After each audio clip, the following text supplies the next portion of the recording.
पूड़ियो सब्जी ना खियलू सनम, अपना बियाहे में बोलैलू सनम, भाई से अपना कुटबैलू सनम। देखहु ना पौनी जई माला तुहार, पूड़ियो सब्जी ना खियलू सनम, अपना बियाहे में बोलैलू सनम, भाई से अपना कुटबैलू सनम।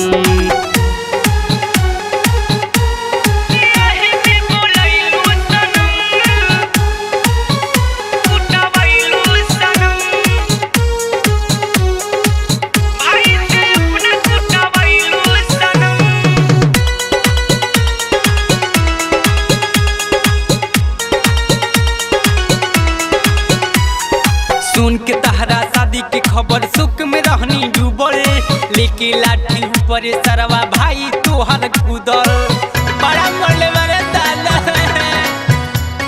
सुन के तहरा शादी के खबर सुख में रहनी डूबल, लेके लाठी ऊपर सरवा भाई तोहर कूदल।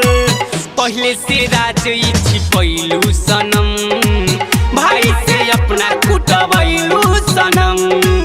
देखहु ना पौनी जई माला तुहार, पूड़ियो सब्जी ना खियलू सनम, अपना बियाहे में बोलैलू सनम, भाई से अपना कुटबैलू सनम।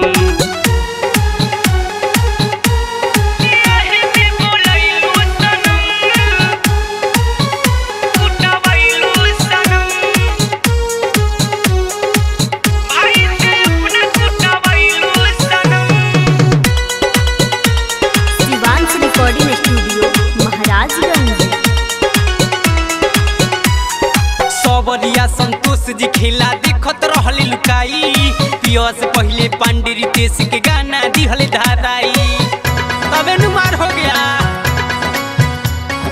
कुंवर कश्यप देखत रहले खेला सब लुकाई, पिया से पहले पांडे रितेश के गाना दिहले धाराई।